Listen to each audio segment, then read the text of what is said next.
Well, welcome to Monday edition of Let Us Reason Together. I am not your host. No, I'm a co-host, but I'm taking over for your host, John Craig, again today. So maybe next week, you never know. Maybe we'll get to see him, but you get me today. Who am I? My name is Sandi Craig, and my husband and I, we co-pastor actually, a congregation here in Amarillo, Texas called Life of Worship. And we have our services on Shabbat, of course. Our main services are 2 p.m. Torah study Central Time. And it's on Zoom. You can always join us. Let us know. Drop us an email. Drop us a line, and we'll get with you on that. And then YouTube Live at 5 p.m. Central is when our main services are. And we would love to have you join us. We had an exciting conference with Eddie and Tammy Johnson this last Saturday.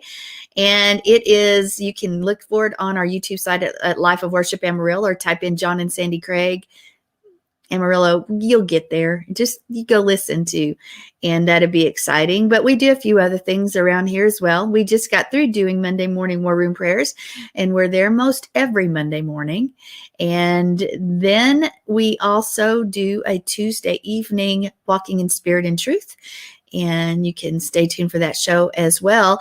And I, with my co-host along on this show, we do the next chapter on Thursdays at this same time slot. So you never want to miss that either. But guess what? If you have missed a program, I have great news for you. You can catch up. Yeah, you go to the Messianic Lamb Network site or Messianic Lamb Radio, and either way, you get there, and you will be able to watch every show you've missed, and it can fill your day and make you smart and make you cause you to be lifted up because you've heard the word, and so many other things. Educational, informative, and spiritually just blesses you. So tune into that network. Anyway, that's my spiel. That's my spiel for the network, because you know what? You need to know. But what is today? This is Monday, December 14th already. Oh my, the 28th day of Kislev, 5781. But there's also a few other things that this day is. It's the National Bouillabaisse Day. So what are we supposed to do on that? I don't know. It's also National Alabama Day. Maybe you're supposed to sing Sweet Home Alabama. I don't know that either. It's Monkey Day. It's Green Monday, and it's Free Shipping Day. So if you're ordering anything online, say, hey, it's Free Shipping Day. So let me have free shipping. You could try. You can always try, right? Okay. Well, before I go into the other events that I've marked, just in case there's commentary from the Peanut Gallery. Mark David Smith. I'm going to bring him in. Who is our leader, our visionary. He's the one that makes the graphics work, the network work, brings us all together. It's Mr. Mark David Smith. Hello, Mark. Are you going to be the Peanut Gallery today? Peanut Gallery. Yeah, let me see. Well, I don't know. Let me get a whole bunch of peanuts out of my trail mix here, and we'll line them all up and make a gallery out of it. Oh, okay. Okay. Well, I have to say I said his name incorrectly. It's Won't Answer Polo when here's Marco. Marco! Here's my peanut. Yeah. Okay.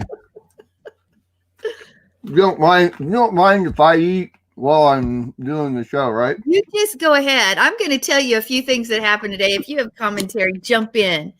This day, Daryl don't like it when I eat on air when he's on the same show. If I eat while the show's going on, he don't like that. I don't care. I don't care. Anyway, in 1798, David Wilkinson of Rhode Island patented the nut and bolt machine. Yeah. In 1799, President George Washington died at the age of 67. In this day in 1819, Alabama joined the Union as the 22nd state. And in 1903, Orville Wright made the first attempt at powered flight. Yeah, the engine actually stalled during takeoff, and the plane was damaged in the first attempt. And 3 days later, after the repairs were made, modern aviation age was born when the plane stayed aloft for 12 seconds and went 102 feet. I bet you didn't know that. Well, there's more that's happened on this day. In 1918, for the first time in Britain, women over 30 voted in the general election, 1918. So women in Britain have only had the right to vote for 102 years. In this day, in 1939, the Soviet Union was dropped from the League of Nations. I didn't say the United Nations, I said the League of Nations. And in 1946, the UN General Assembly voted to establish the UN headquarters in New York City. Boo hiss. That's what I got to say to that one. Boo hiss on that. Get out of the UN. Okay, sorry. That's not what this show's about. Okay. In 1981, Israel annexed the Golan Heights from Syria in war in 1967. And in this day, I know that I'm not a big sports person. I don't think you are either, but Howard Cosell retired from the NFL's Monday Night Football. This date in 1984. Yeah. In 1988, the first transatlantic underwater fiber optic cable went into service. And here's what happened in 1997. Cuban President Fidel Castro declared Christmas 1997 an official holiday to ensure the success of Pope John Paul II's upcoming visit to Cuba. That's interesting. And in 1998, hundreds of Palestinian leaders renounced a call for the destruction of Israel. Yep. And finally, this one's real important. Not really, but the U.S. and German negotiators agreed in 1999, agreed to establish $5.2 billion to fund for Nazi-era slave and enforced labors. Wow, $5.2 billion. That's a lot of money. Yeah, I went through that last year. No big deal. That's, you know what? That's a few things that happened on this date at this time. All throughout history. So you thought today might be just uneventful? Hey, well, I'm believing for miracles this day, and I hope you are too, because we're the people of Yahweh, and we should be in expectation of a miracle and miracles every day. So I expect a miracle on God's list to happen, and we can say, this is what happened on this day in history in 2020. Yep. That's what I got to say about that. You should make a poster that says all that and put it out on Facebook, like all those other people that put little sayings and stuff on Facebook. And I just don't do Facebook. I don't get on there very often. Either. But I've seen it. I have seen it before. I do it, but it's usually in response. Somebody's put something on my wall or my name's popped up, and I'll look. And then I may look at the first few things in my feed. And after that, I'm done and I get off because I get disgusted.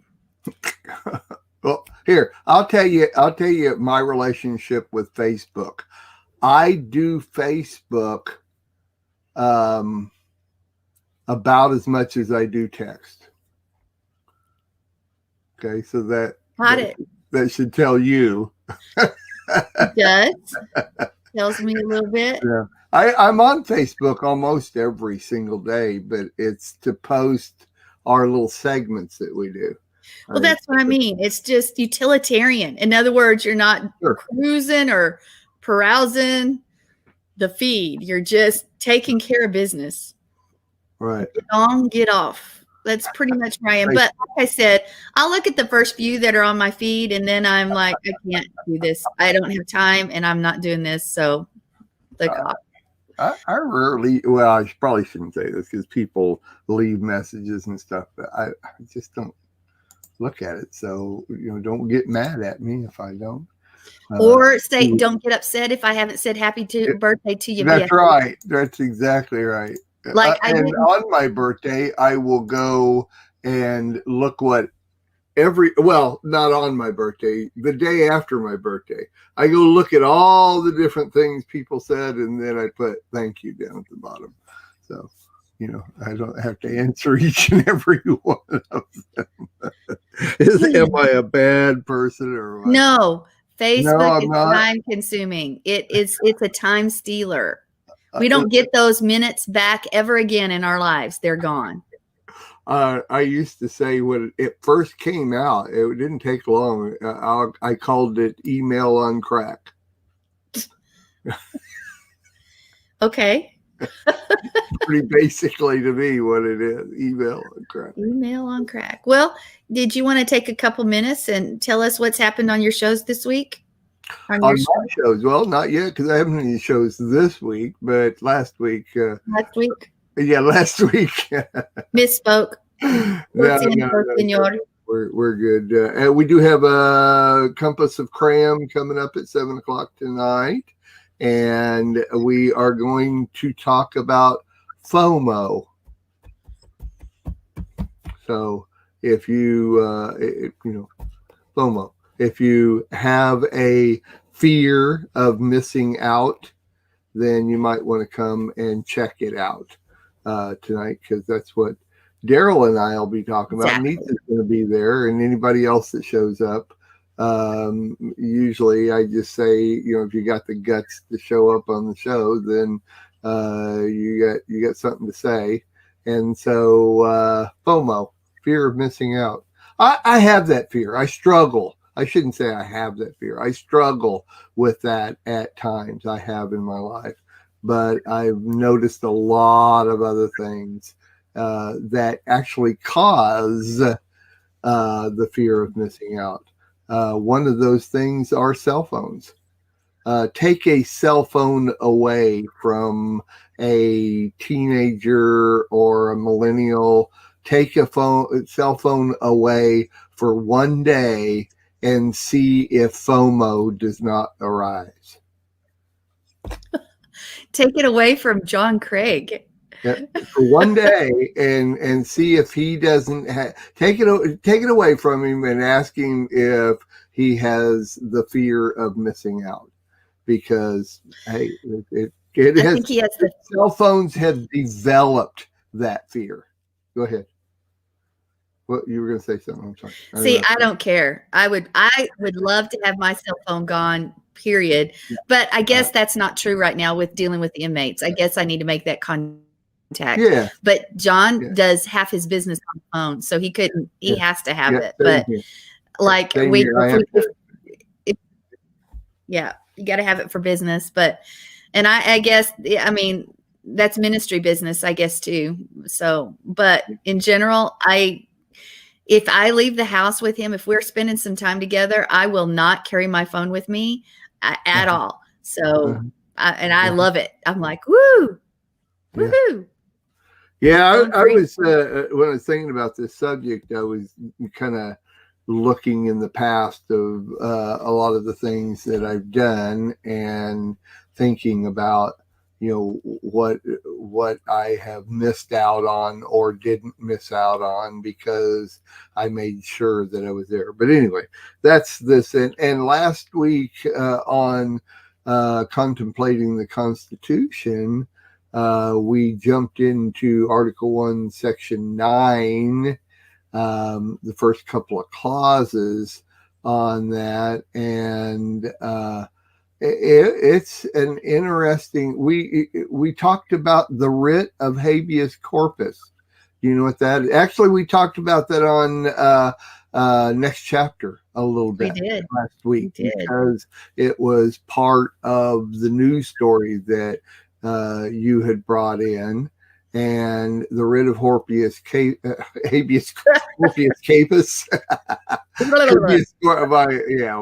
Anyway, gives you the right to challenge everything in court, and so it's a good thing. And then one thing that you had brought up in your article was the writ of mandamus. That's right. And that is, we didn't talk about that, but I know what it is. And it is the right to stop all proceedings. So if the cops show up at your door, no matter what, the only thing you say is writ of mandamus. And it should, if the cops have any clue at all about the Constitution or the law, it should stop all proceedings until you get somebody that is on your side of your case. In other words, your lawyer or anybody that in authority that can defend you, you have the right to that defense. And that's the writ of mandamus, is your defense. So when cops show up at your door or whatever, you say writ of mandamus, and it should stop everything. They Do can't you know what I believe would happen? Yeah, I know what you think. I know it's a dub, but then you go with you're not doing anything until I get my lawyer here, because you have the right to a lawyer. And then they'll threaten. When you say that, that means I you're guilty. I know. So fine. Then let's take it from there. Then anyway, I'm just telling you. I agree. I agree. One of the biggest things in this country is that people don't know their rights. It's true. And that's a huge thing that I'm trying to cover in the Constitution. Contemplating the Constitution comes on Wednesday morning, same time this show starts at 9:45 Eastern. And we're trying to cover people's rights along with everything else that's in the Constitution. So don't miss it. You heard it here, folks. Don't miss it. Well, Mark, you know what you just did? Oh, no. You gave me a great segue to our news article. Oh, cool. Very cool. Perfect. You set it up like a master. Stay tuned. All right.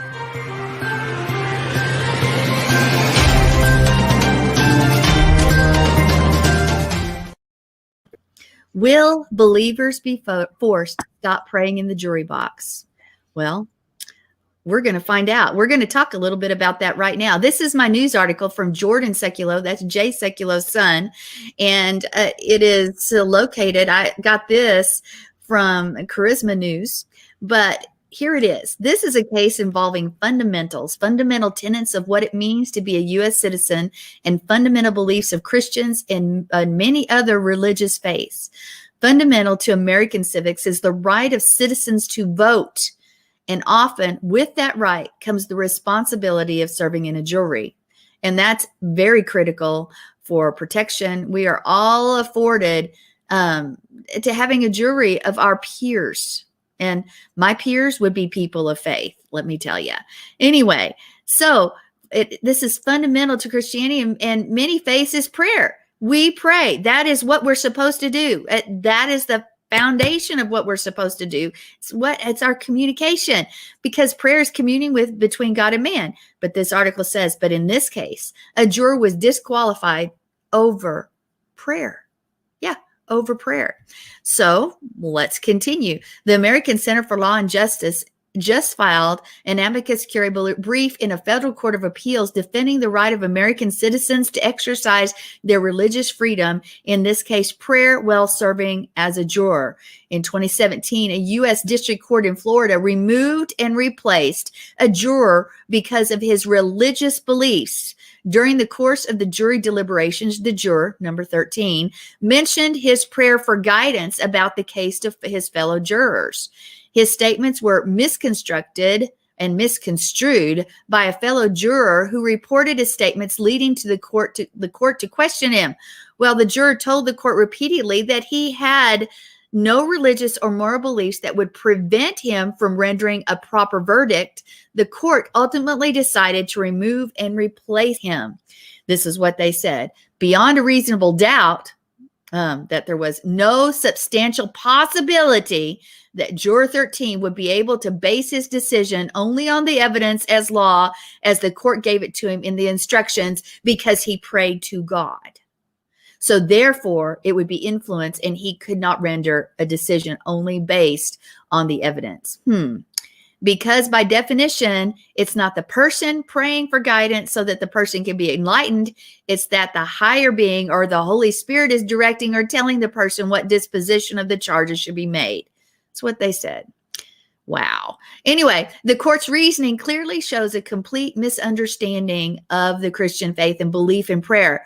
The court should not have reached such a conclusion at all. But the court dismissed the juror on appeal.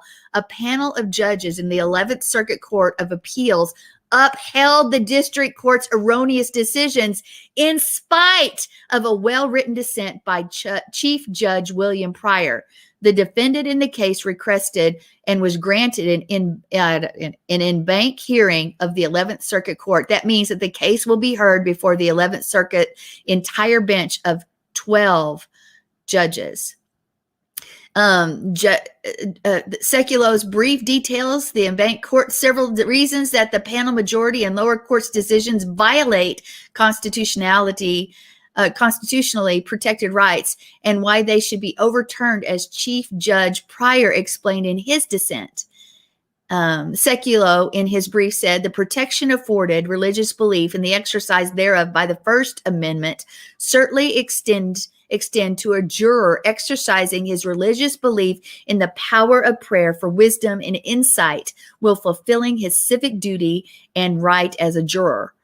The decision like this one with this kinds of far-reaching implications cannot and must not be taken lightly or made in a vacuum. It tears the foundation of our society and feeds the divisiveness of our times. The idea that receiving an answer to prayer could disqualify a person from civic duty flies in the very face of the ideas and principles our founders enshrined in our nation's founding documents. To the contrary, our founders did not. And the vast majority of people today do not believe that it is disqualifying when politicians or other people, public figures, invoke God's guidance. For example, it's okay when Martin Luther King Jr. did it. He said, "It seems as though I could hear the quiet assurance of an inner voice saying, 'Stand up for justice, stand up for truth, and God will be at your side forever.' Almost at once, my fears began to go and my uncertainty disappeared. I was ready to face everything." Yeah, that's just one example. So when other people say they've prayed, and that's okay, but not in the legal system. Wow, that's messed up.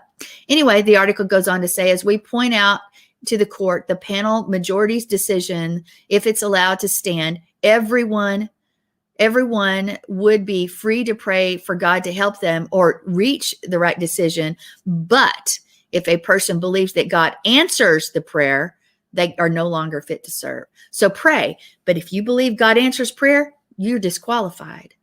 Wow, that's messed up, folks. The article says the panel's holding is deeply inconsistent with settled First Amendment law as expressed in the Supreme Court precedent. Moreover, the panel's decision effectively creates a flawed and even dangerous precedent that may lead to the disenfranchisement and exclusion of millions of citizens from a monumentally important institution in the United States system of government and the carefully protected checks on the government, the jury. First Amendment protections of religious freedom, if the panel majority and the lower court's rationale are not corrected, Americans who pray and who truly believe in the power of prayer will be removed from serving on juries. Folks, this article was actually, I'll put it in chat in just a moment. It was given on 12/11 of 2020. And like I said, it is from Jordan Sekulo. Guys, pay attention, they're stripping away everything that we're supposed to be. We know in the end times that's going to happen, but we still need to fight back. Know our constitutional rights, just as Mark said. Mark, why don't you jump back in here? This article would fit right into, well, I mean, not into your show, but it's definitely a constitutional article. So I don't hear you. Sorry. The biggest issue to me is recognizing the changes day to day, the different things. It's almost as though, and I hope somebody is because I'm not, but keeping track every day of new things that we find that is being changed here in the United States from the way we knew it before. Yesterday, I can't think of her name, Messianic, probably shouldn't say her name anyway, but a Messianic singing artist who we both know, on Facebook, I think somewhere. She posted that she was at the grocery store yesterday, and as soon as she got out of the grocery store and got in her car, there was a station, local station, that was on her radio, and she heard them give out a number that somebody can call if they find a business that is violating the governor's mandate for COVID. Well, that's ridiculous, but I have news for that. John's been at meetings this week, a constitutional meeting, not last week actually. And we are actually wearing badges now that have the First Amendment on them. And legally, because this is not a statute, they cannot make and say those things. Man, it's over there. I wish I could run get it real quick. But it says the First Amendment, and it says if this business or if this person will not allow me in this store, we will leave, but you will be served with a $75,000 lawsuit. First offense. The second one's $150,000. And we actually have lawyers here that are ready. And I don't think here in Amarillo, I believe it's that are ready to take these cases. And they are hoping that businesses will do this so that it can go to the Supreme Court. But John now wears a badge that literally says that into every place because he won't wear a mask and he won't do it. And it's not the business's duty to enforce law. That is not who they're, that's unconstitutional. It's violating their rights too. And he's also got papers to help every business that won't do that, et cetera, et cetera. Guys, what I'm saying is go to the meetings, find out if there's groups and organizations around that will help support you, because right now we're handing those out to every one of our people that says, because people don't know their constitutional rights. They don't know what it says. So they assume when law that comes, that not law, when mandates or things come out that are unconstitutional, they go with it, ignorant of what the truth is. And so John went to these meetings last week. He came out so informed and so full of documentation and answers and ways to fight back. And you know what? It would work in your state too, not just in Texas. I guarantee it. So can you run over and get that? I'll sit here and talk to the people. Let me black myself out. But I'd also like for you to send me one in the mail or any of that. Okay, we ordered a whole bunch. We ordered a whole bunch. And we bought and ordered a whole bunch of those. So I'll send you one. But hold on just a second. You talk for a second. I'll get it. Okay. Hi, this is Mark Davis Smith. No, what she's saying is so true. And like I said, I hope somebody is documenting from this past year. And I know there are a lot of people that do keep track of what happens, in history, and I hope that somebody is keeping a list of things that have changed over this past year that has to do with our rights, because literally that's mostly what Sandi and I are talking about here on the show is our rights to as citizens of the United States of America, and what we can do and how we can do it, and what has happened to us, concerning those rights. So, all right, guys, here's the one side of this badge that you wear it all the time. If you're out, I'll read it. It says First Amendment.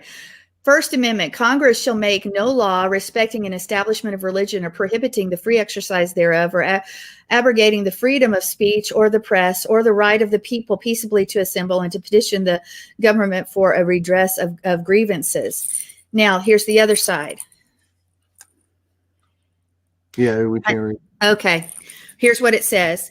Wearing a face mask poses a serious health risk to me. Under the Health Insurance Portability and Accountability Act, HIPAA, I am not required to disclose my medical conditions to you. I am exempt from any local or state regulation mandating face mask usage in public. The Americans with Disability Act provides that organizations and businesses can be fined up to $75,000 for the first violation and $150,000 for any subsequent violation. Please provide the necessary consideration to aid the bearer in the unimpeded exercise of their legal and constitutional right. Citizensforfreespeech.org. Now, This not only happens, they have papers that I have papers that you go ahead and give them if they deny you that right. They also provided this. This is a pamphlet from citizensforfreespeech.org. So that's not a Texas thing. This is a national thing. But it says face masks pose serious health risks to the healthy. And it goes on it's from a doctor, and he explains it all. So we ordered a whole bunch of these to pass out to businesses they need informed. But in this, we also received the paperwork to file the lawsuits, by the way. So I guess this is not just Texas, this is nationally. And if people stop you from exercising your rights, and it goes further, it also aids businesses too. But we received all of this, and I will send you what I have, Mark, and then you. What citizens? What? Citizens for freespeech.org. Okay. Or I'm going to try to get that up so that we can put it in for Citizens for Free Speech.org. And then I'll put that. There we go. But when I go around town, it changes. Wait, hold up. No, that's not it. I typed something wrong in there. Okay, I'll look it up and we'll see. I'll see if I can type it in too. But guys, you have rights and you need to know them. And there are people actually out there ready to take this to wherever it needs to go. But we have to stand up for our rights. That means we don't act like the drones. I want to remind drones and mindlessly do what the people threaten and say. Because if you remember, we are in the middle of Hanukkah, and I'm sure it was on the show, on the conference. But I want to remind you that the enemy of the Maccabees was not only those with the weapons, it was the people who acquiesced in the society that were Jewish people. They also became the enemy of God and the Maccabees. And that's why we cannot be a people that just mindlessly goes in and says, okay, I will do what you say. I will not look at what rights I have because I am simply, really, if they tell you to go jump off a mountain or into the lake, are you going to do it? Well, it's the same concept that we've heard since we were kids. If your friends told you to go do that, would you do it? Well, when this government has gone astray, it actually tells us we're supposed to rise up. We're supposed to rise up. And guys, it's time to rise up. Make your voice known. Stand up. Yeah, you may be a little bit of a scene. Does that really matter? No. Do you think it was a scene when people stood up to the King James? Absolutely. And the soldiers? Do you think it's a scene when people have stood up for truth the rest of their life? Yeah, there was. Get over yourself. You don't matter anyway. Who is this whole walk about? We say we're truth seekers and that we want to live the truth. Well, folks, this is truth too. Amen. Very true. Very true. There we go. Okay, so I just put that in there, and there's the, you'll take a look at that later. Thanks, Sandy. A millionfold. Real interested in this because I would like to have all that information. So yes. Pretty cool. But if you could send us, if you have an extra one of those tags, you could send us and any other information that John found when he was at whatever meeting he was at, that would be good. I will do that. I will send you all the documents. You're going to get probably a manila envelope. Yeah, that's cool. Because it will have the paper that you present the business or the person that's going to get sued. Right. It will have your rights. It has the Constitution, all of it. It's right there. So I'll send it all to you. Also, I mean, while we're on the subject, there's a new movie out called Songbird, and I don't know, it's not really on DVD or on demand out in public until January 12th, but it's about COVID-23. So it's a few years in the future, and COVID has it's a movie. So COVID has mutated and it's trying to show what they think is going to happen within, I think, the next 4 or 5 years, fourth year. So in other words, in about 4 years from now, it's what they depict, and it's pretty heavy. Somebody has really gone into, thinking it out and thinking about what, it might be in the next 4 years. And so I'm going to check that out, of course, when it comes around. Well, I'm interested in that. I know John will be. Yeah. I may have him. If it's super heavy, I'll probably have him watch it and let me know. It's not. I watched the trailer to it yesterday. Okay. It's not super heavy, but it's interesting what these people have thought out based on what's going on right now and what could possibly happen in the next 4 years. So anyway, I'm pretty sure it's anti-COVID and everything the government's doing. But anyway, hopefully. That's something. So you can look it up, the trailer for Songbird, but I'll send you the link. Okay, sounds good to me. Bob Hall reminds us it's predictive programming. I'm kind of with you. Lately, you've kind of steered away from the COVID stuff and the election stuff and all that kind of thing. And I'm with you. I get overwhelmed by all that. And there's other things going on in this world besides that.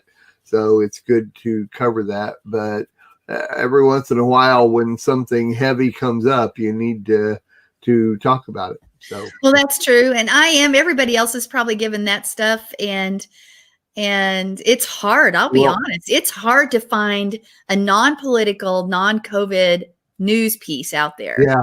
Yeah. You have to search. I agree. What I was talking about, the hearing on the radio about giving out a phone number to report businesses. Wow. I mean, I don't know why I'm surprised. Honestly, I don't know why I'm surprised that that's the way it is, but it is. And it's wrong. Hey, and if you own a business, or if you are a person that considering this, don't do that. That's wrong. In fact, let's go back to the word and see what the word says about it. Let's go back to Noach and Ham, Shem, and Japheth. What? Now, and also remember that it's against the Constitution what they're doing. And did God make you to look like this? Or no? If God wanted you to have your nose and your breath covered your mouth, then he would have made you that way. He did not. That is not how you're supposed to function optimally for a reason. So there's one thing. But also, let's remember what Ham did. Ham exposed Noach, a believer, one who says a person of faith that walks according to the word will never expose their brother. They will cover their brother. There you go. Very good. Very good. Very good. I like it a lot. So that's all I got to say about that. For now. Well, for a few mines. But, well, I mean, you may have some more to say. I mean, this is all. No, I don't. Too, and I don't. Because I learn about everything I know from you guys, so I don't have anything new to add to what you say. So. All right. Okay. Well, then guess what time it is? I don't know. It's about 24 after 10 on my clock. Well, it is time for our Torah portion. And I'm not bringing it today. No, Mark is going to bring it. And it's amazing. Oh. So you need to stay tuned and listen to this. Here we go. Here we go.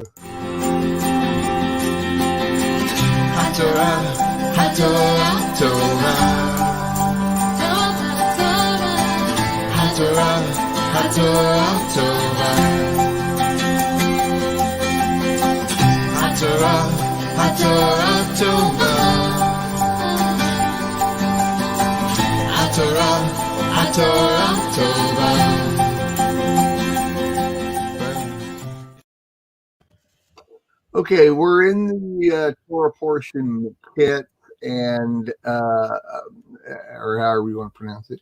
And this is a Torah portion that covers Joseph and kind of the end of his years. There's a lot to this. If you follow the Torah portions, you know that Joseph was put in jail and his brothers deceived him, and all kinds of different things going on with Joseph. And when he gets out, I'm just going to do a general overview based on what I'm going to talk about, which has to do with this, but it also has to do with some research I did. So Joseph was put in prison, and they found out that he could interpret dreams and many other things. And the Pharaoh of Egypt at that time called him forth to interpret some of his dreams. Joseph interpreted the first set, and the Pharaoh trusted him from that point. And then the Pharaoh gave him another set of dreams. And the real basic bottom line of what had happened is that Joseph let him know that in Egypt there would be 7 years of famine, or 7 years of plenty, and then 7 years of famine. And as we read the text, we find that it is said not just Egypt has the 7 years of plenty. Well, actually, no, let me go back. Egypt has the 7 years of plenty, but the entire planet had 7 years of famine after the 7 years of plenty. And so I'm one of those people that when I read Torah, anybody that's watched me on Lamb for the 8 years that we've been on here, going on 9 now, especially Sandi knows that I'm very literal. I'm very black and white. I am a realist. So I look at it as though I try to put myself into that situation, that time and everything. And so as you read into the text, and after he interprets the dreams, there's really not a lot of discourse there that explains anything. And my thought is that if it truly does say, and when you get into reading it in detail, you find out the entire planet had 7 years of famine. I mean, of course, this is proved even more that Joseph's family, who lived outside of the realms of Egypt, came to buy food. And so you're thinking here, the thought to my understanding, this is the way I'm trying to remember back when first going over this, is that, well, Egypt's a desert. How in the world did it have enough food to actually feed the entire planet? Because it says they came from all over the world to buy food. And how in the world did they have enough food to feed the entire planet? And so I started doing research from that point. Now, at the same time, I was working on a novel called Experiencing the Big X. I had already kind of put together the characters. I put together the format. I put together what I wanted to do. And really the novel was based on a walkthrough from a Hebrew person and an Egyptian person or people living at that time, and what they would have gone through in living out the plagues. That was my first thought. And I thought, well, I'll do a book and I'll take each chapter for each plague and kind of walk through that. Well, it ended up being 30 chapters. It just expanded. The Lord just gave me so much more on what to write and how to write it. But what happened was, is as I read this, because it was based around starting from the 7 years of plenty, I was doing the research on this for logistics purposes for the novel, and I had to stop because I couldn't put the logistics part together. It didn't work out. So I started using like Google Maps and going in and finding the area. And I wanted to find Goshen, and I wanted to find, the whole Nile and the Nile Delta and the land, the desert and everything. And that's when I came to the realization, and of course it was layer upon layer upon layer, that it wasn't the desert at all where they grew the food for Egypt, for the whole country of Egypt. And as I did my research, come to find out, even yet still today, and has always been, that the Nile Delta, which is a place and I shut that down. I wish I hadn't shut that down. I just had a picture of it up, and I shut that off. I'm sorry. But the Nile Delta is a triangular piece like this at the top of Egypt. And if you go look at the land of Egypt, you'll see as Egypt comes like this, and it almost looks like a teardrop, the very top of it is green. And this part right here is the Nile. And so the Nile River is one of the only rivers in the world, on this whole planet, that actually travels north. So if you look at the Nile River and it's actually going north, and where it ends up is in the Nile Delta. And the Nile Delta is not that big, but it has so many minerals and resources that the Nile River actually brings into the Nile Delta, that it's just massive. It brings the richest nutrients that there are in the planet into this one area. The only thing is that the Nile Delta, and this is my research, is that the Nile Delta used to flood 3 times a year. So when you planted, you could plant whatever you wanted to, food, plants, the whole thing, trees, everything in the Nile Delta. The problem is that 3 times a year it's wiped out. All you have to harvest before the floods come, because it wipes everything out that you've grown. And so what I did is I started in my thought pattern and looking at this and thinking that this is the most nutrient full area on the planet. Then what if they were able to maintain the Nile Delta and make that so that they could grow enough and store enough grain and everything else for what they needed? They had 7 years of plenty. This is not just 7 natural years. Why would Joseph interpret the dream to say 7 years of plenty when it would have just been 7 normal years? So the Lord actually blessed what Joseph had prepared for them. The next question was, where did the children of Israel live?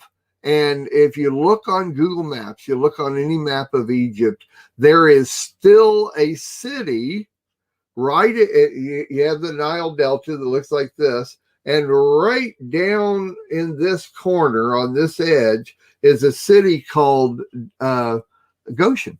And it still exists today. It's an Egyptian city, but it's still today. So when you put it together and you start looking at this area right in here, what I found was, instead of up in the north where archaeologists believe that the children of Israel lived, it's more down in the bottom part of the Nile Delta. So Now, today, there is a canal system within the Nile Delta that far surpasses, as far as engineering is concerned, far surpasses any canal system or anything that's done anywhere on the planet, even yet still today, that regulates the water when it comes in from the Nile River. It disperses into, you imagine this area like this, and when it comes in, it disperses the water into lots of different areas, allowing when it's supposed to flood that it won't flood. It actually makes the water go into these different areas instead of just tributaries. And if you look at the map, there's 4 tributaries that come off of this into different places. But with the canal system, it actually disperses the water and it never floods. It actually makes the water go to the right places. And also, that is still to this day, a huge area for growing food. So more research. As a matter of fact, it was over almost 2 years. It was like a year and 10 months of research that I did on this, that I started putting together, that you can't really find how long the canal system has been in the Nile Delta. There's no documentation on that. So I start putting together, well, what if Joseph engineered, the Jewish person that he was, with the engineering intelligence that most Jewish people have, engineered this canal system and allowed it to disperse to the point where they could build storage facilities for the grain and everything that they were going to save up. And of course, with him interpreting Pharaoh's dream, he knew following the 7 years of plenty, there were going to be 7 years of famine. He knew this was coming. So it's good to store that grain back. So in even more research, what I did was I found that, in fact, there were, at that time, now I don't know, I haven't done the research in a long time, but I did find that there were 5 other people out there that all believed, this is after I came up with it, that also believed that Joseph had engineered the canal system.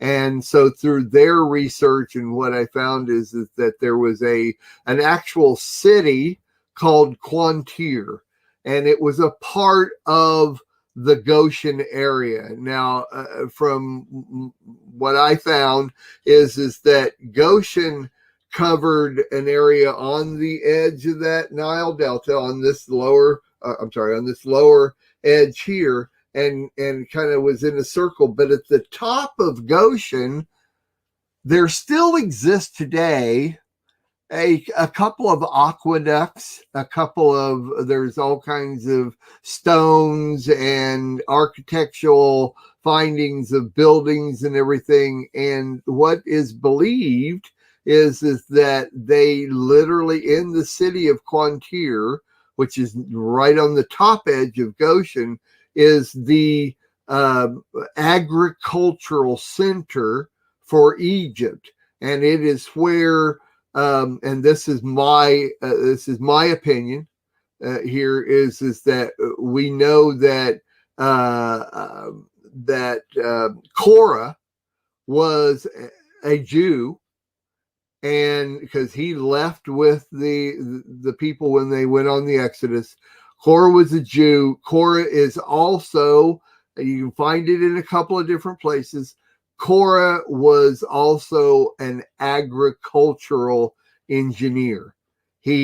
So it's believed that possibly Korah was in charge of the agricultural city of Quantir, and they had storage facilities along the tributaries, not the canals, but you have the Nile Delta and you have the tributaries coming off like 4 of them, they had different facilities and they would travel back and forth.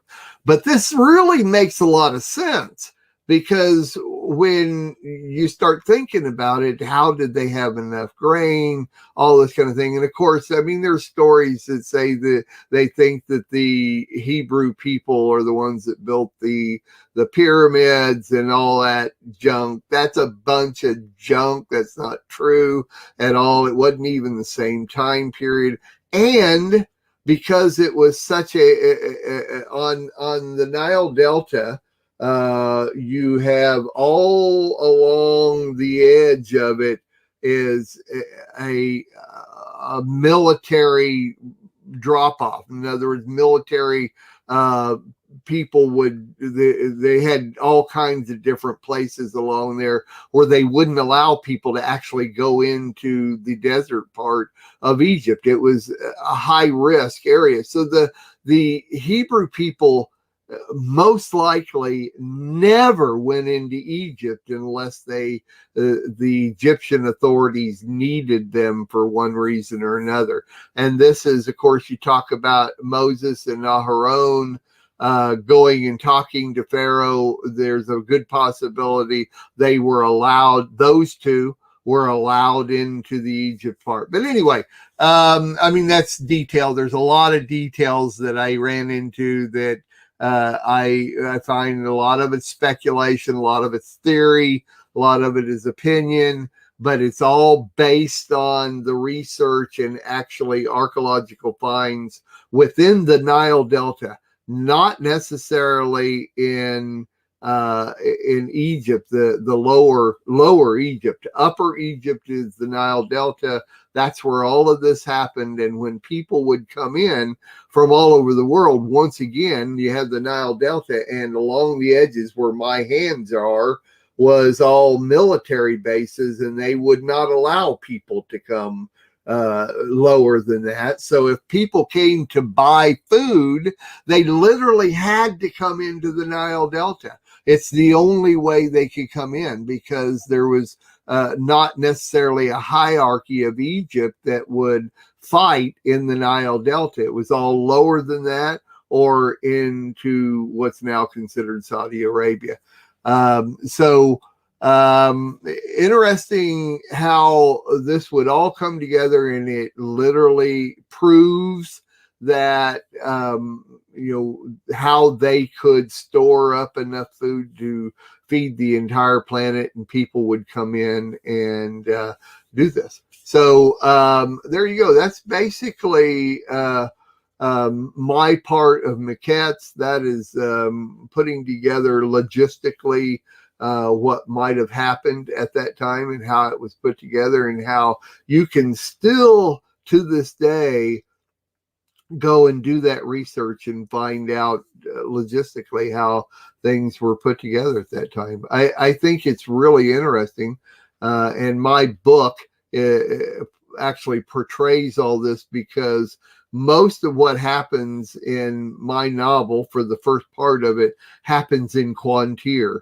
And the difference, there is an actual aqueduct, or the remains of an aqueduct, at the very north end of Goshen, and it divides off from where Goshen is where the Hebrew people lived. Now, here's another thing. So as you get through the plagues, you notice that it's interesting, because the plagues would happen to Egypt, but they didn't happen to the people of Goshen, because the people of Goshen had their own area. It's almost round. It's almost heart-shaped, actually, because it's heavier at the top and smaller at the bottom. But these plagues did not happen in Goshen, but everywhere else the plagues would happen. And I depict that in my book. And also, I have this teaching in a lot more detail. Let me go look at this real quick. I can get over there real quick, because I can give you, okay, come on. There we go. Come on up here. I'm going to give the link to this Hold up. No, we don't want this. Preparing. Yeah, see, that's me talking.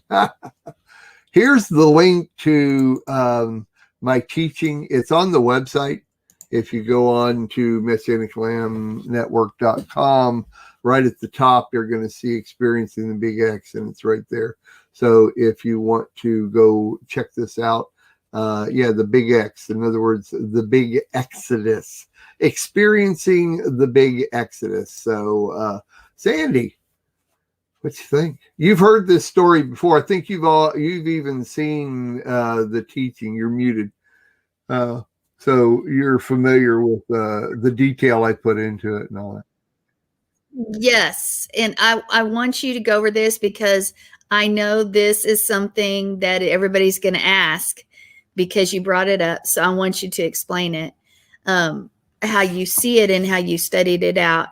I thought that the Hebrew I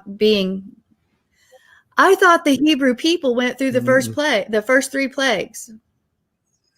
Explain. I wanted you. I know. I'm saying that's the question. Most Torah teachers that I've talked to also agree with that. But I mean, I've heard as many say the opposite, that they went through everything. But I don't believe that they did, simply because of the wording of the text.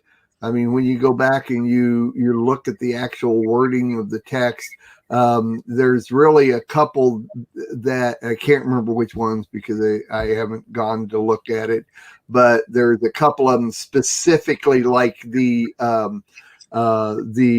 plague of darkness.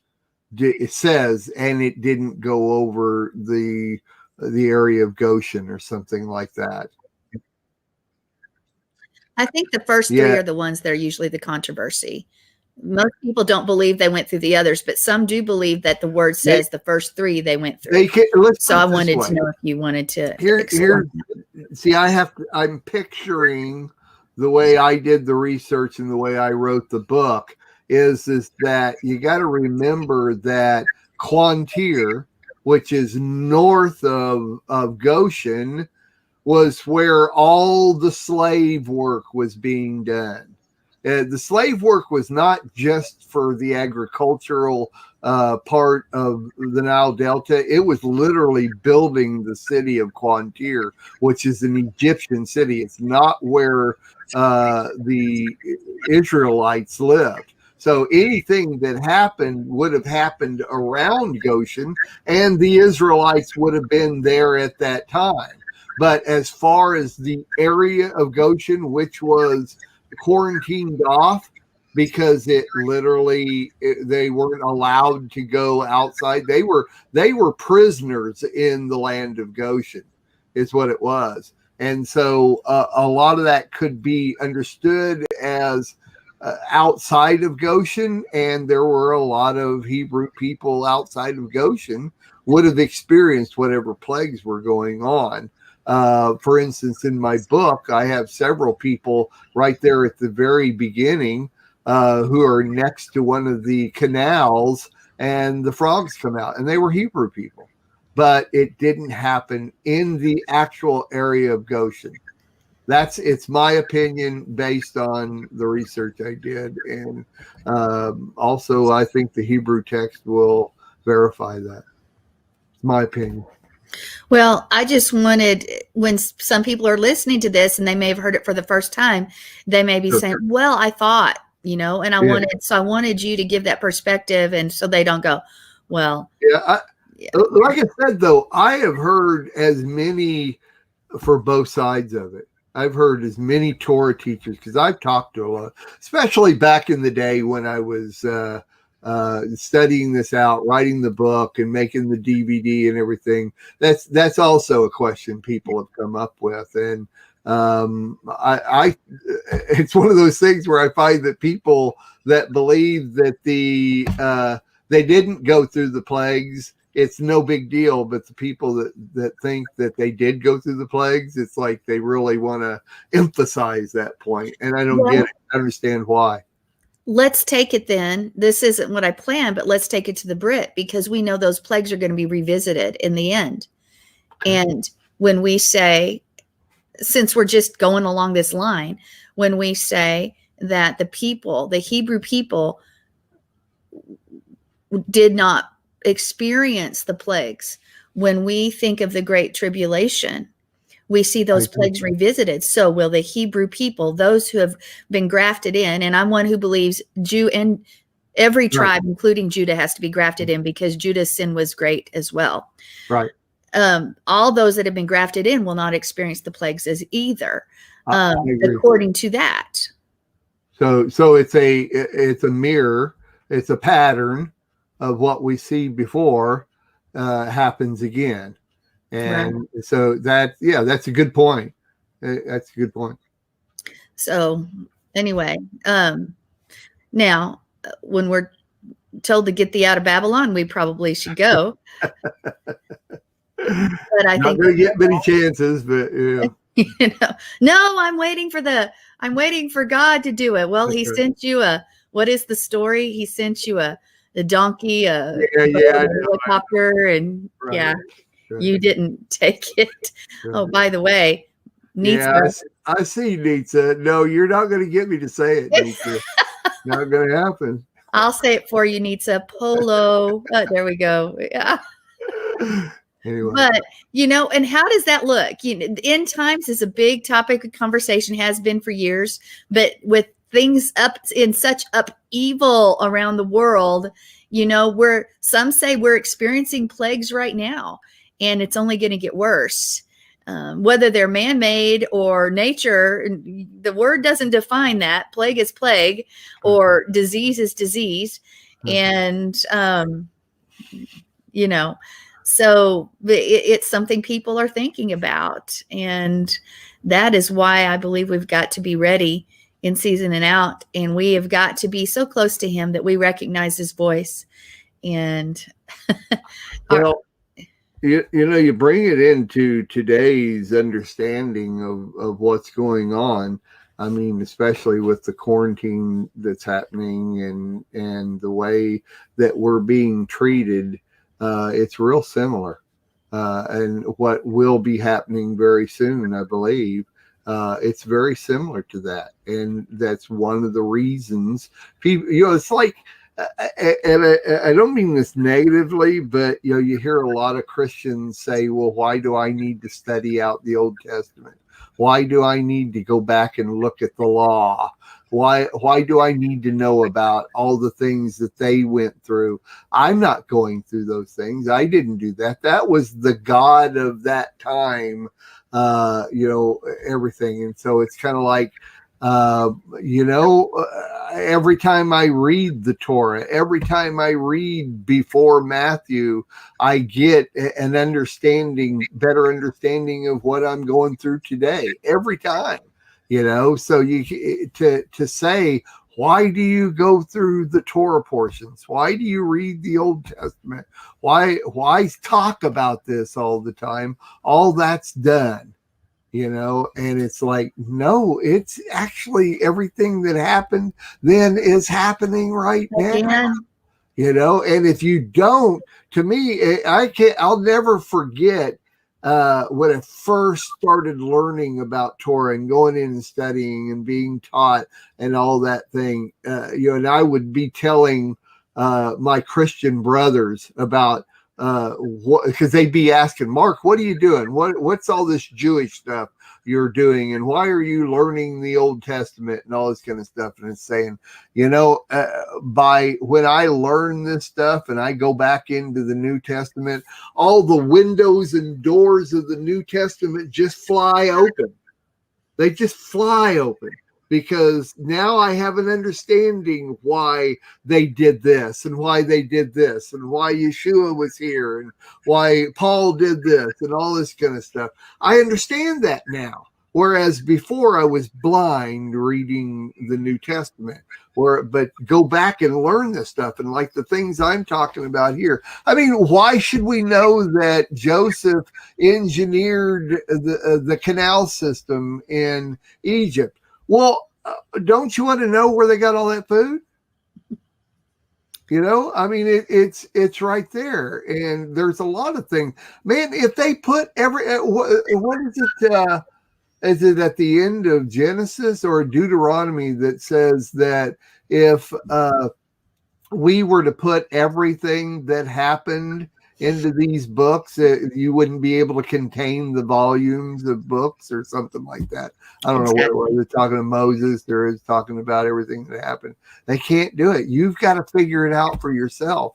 And this was one of those things that really helped me understand. I can see what they were doing. I can go through that same time that they went through this, and so we'd all love to have a time machine. Well, the Lord's given you a time machine right here. Here's the best time machine that there is. That's good. So I really like that. The best time machine. Study your word, because what has happened in the past happens again and again. And we are living this thing out right now. The journey of the Hebrew people is happening again. So folks, where are you? Find where you are as you read what's happening. Find which side are you on? Where do you stand? Where? And then you'll know if you need to make a few adjustments, actually.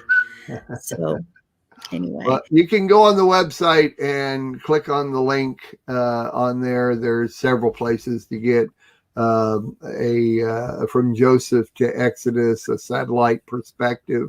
You can go there and see. This was done, I think, in 2010. I think I did. So I look a little different than I do today. So, Anyway, well, you know what? We sort of covered it both with your Torah portion. We've sort of jumped from the Torah portion to the Brit and back and forth, because it's the same thing, really. Amen.